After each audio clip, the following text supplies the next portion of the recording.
Today I want to look at the curse of unforgiveness.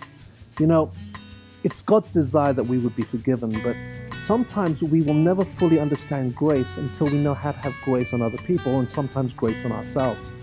You see, unforgiveness often has so many different emotions attached to it. We could hate someone, we could be bitter towards someone, we could envy someone or be angry towards another person. You see, the moment we hold all of that pain in, it actually isn't just affecting the people around you, it's actually affecting the condition of your heart. I was speaking at a church in Atlanta, Georgia a number of years ago, and there was a woman there, her name was Carolyn, and she came late into the service because she didn't really want to be there. A friend invited her, but she had some bad news that week. She had been to a surgeon and they told her that the multiple surgeries that had happened on her knees simply meant that there was nothing else that they could do, and she was probably going to be in a wheelchair or at least on crutches for the rest of her life. And so she really didn't feel like being at church that day.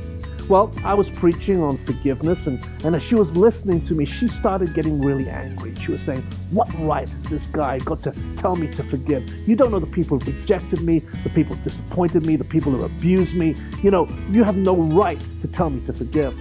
But as I carried on preaching, she heard this voice which just simply said, "You need to forgive, you need to forgive." And so at the end of the service, I gave a piece of paper to every single person there, and I just simply said, let's ask the Holy Spirit, the people in our lives where we have a negative view towards, people we need to forgive. Well, Carolyn, she immediately wrote on the top of her piece of paper, "My hate list."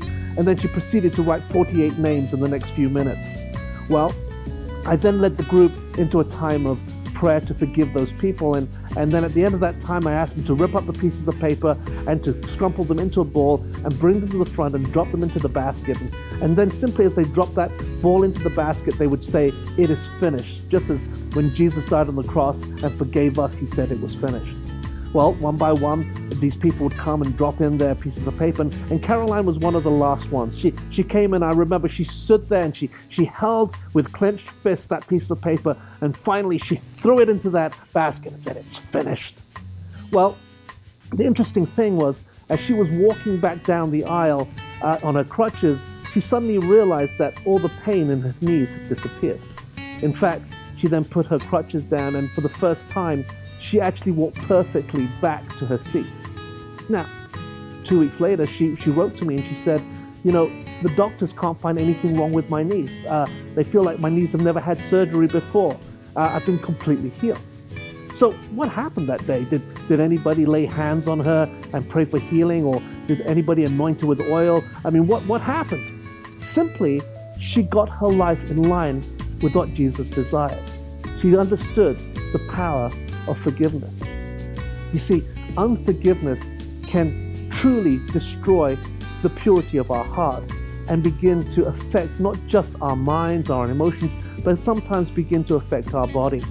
And so when we begin to live according to how Jesus wants us to live, we need to begin to understand if he asks us to forgive, then there is a degree of health that he wants to bring to your life.